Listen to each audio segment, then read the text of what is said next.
I'll be happy to answer any questions at this point. This is Tony Shin over at NBC 739. I wanted to ask you about the priority level. I know that certain emergencies, just like San Diego Police, they have certain priority levels when it comes to emergency calls. When it comes to a grounded vessel, that's apparently it was a soft grounding, which I assume is a vessel on a beach or something like that.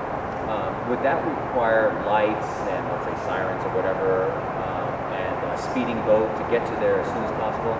Or is it not necessarily necessary for the Coast Guard to react to something like that type of emergency? Where does it fall? There are certainly tiers, but as I said earlier, what I'm here to talk about tonight is the process by which we'll get to the answers to what happened that night and what we need to do to keep something like that from happening again. Excuse me, Richard,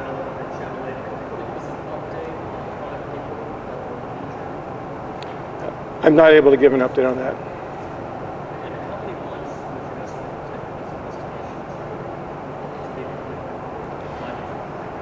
That is a challenging question, and certainly we are looking at months. We're not looking at weeks, we are looking at months because of the amount of information that has to be gathered, the evidence that has to be collected, and the analysis that has to be done in the process. It takes a significant amount of time to do it. I'm really not able to give you a how many months kind of thing. I would like to make it happen as quickly as possible. It is my intent to make it happen as quickly as possible, but in a way that is deliberative and gives us the answers that we need at the end of it. My question was just asked Elliot Speck Okay. from the Associated Press, but I'll take it in. What's the scope of your investigation? Who are you going to be talking to? What kind of evidence are you going to be collecting? What is the evidence that you're looking for? I'm looking to understand in this AIM investigation exactly what it was that transpired and what any of the causal factors or related factors might be. So that can be pretty broad as the person goes through. And we'll be looking at all the evidence that's been collected to see how it might relate to what happened, how it might help us to understand better things that could be done differently to help keep something like that from happening. Jen Steele from the Union Tribune. We've gotten reports from the past 3 days from other boaters, witnesses of that night, but in general they're saying that there's a trend that Coast Guard vessels speed around the bay at high speeds all the time and that create waves where wakes aren't supposed to be and make boating hard for other boaters. What's your response to that sort of cowboy image that some people are describing from the Coast Guard in San Diego? Well, not talking about Sunday night, but in general, boat operations. We are a pretty safe organization. We have, in the last several years, 2.5 million hours of boating operation by our small boats with 3 Class A's and 10 Class B mishaps, and those are our more significant mishaps. But that's 2.5 million hours of operations in that regard. We need to be able to train with the boats, and we certainly are not always, people don't always know what it is that we're doing perhaps when we're out there doing it. We do have procedures in place to make sure that we're doing it safely, and that'll be one of the things we'll look at as a part of this process.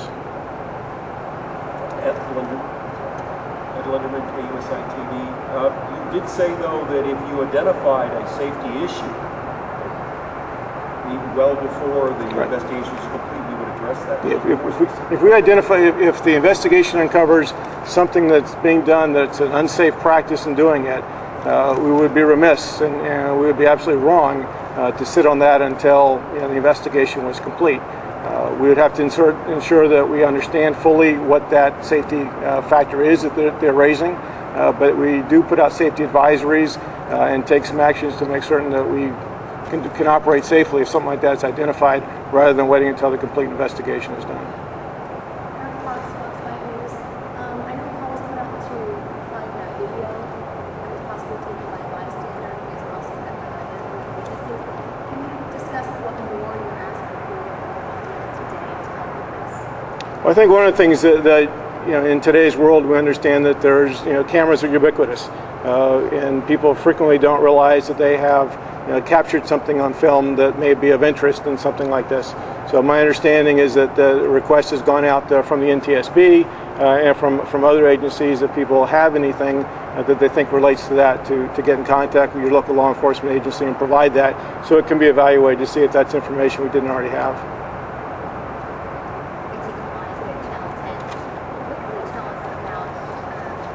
Investigation so far. Have the Coast Guard officers been interviewed Well, I think the details of that are not appropriate at this point. What I can tell you is that they will have an opportunity to provide information about what happened. They certainly will be asked at appropriate times by appropriate people about what happened, and that's a part of the process. So you can't tell us at this point if the officers have been interviewed at this point? As I said, they will be interviewed, and there's more than one agency that wants to talk to them, as I outlined several of the investigative bodies that are looking at this. But where they are in the process and the conduct of an investigation is generally not something that we talk about. Cool, sorry, with the news service. Can you tell me a little bit about what, I guess, is being done for the family this time? I mean, would the Coast Guard pay for the funeral service, or is the medical costs covered by the Coast Guard? How does that go? That is something that there's not a procedure in place to do that I'm aware of. We have reached out to express our condolences to the families, and that's pretty much where that is. There's a lot of rules in place about information relating to injuries and personal health and that kind of thing, which, as I said, somebody asked earlier about the status of people with that, and that's not something that we can share. Okay, 2 more questions.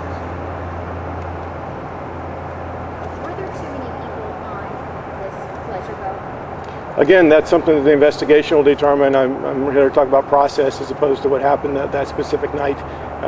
That is something the investigation will certainly look at. That doesn't change the tragedy of what happened, and we will look at all aspects to see what could be done safer to help prevent a tragedy like this from happening again. And still from the Union Tribune. So, in general, are there speed guidelines for the Coast Guard in the Bay, and what are they? There are speed guidelines, but again, I'm here to talk about the process of investigation and getting to the answers. We'll continue to talk with you and answer some of these other questions as we go on, but what I'd like to focus on here is the process we're going to use to get the answers to figure out what happened, why this happened, and what we can do to be safer about it. Thank you very much. Thank you, and you can follow up with us off camera if you have any other questions.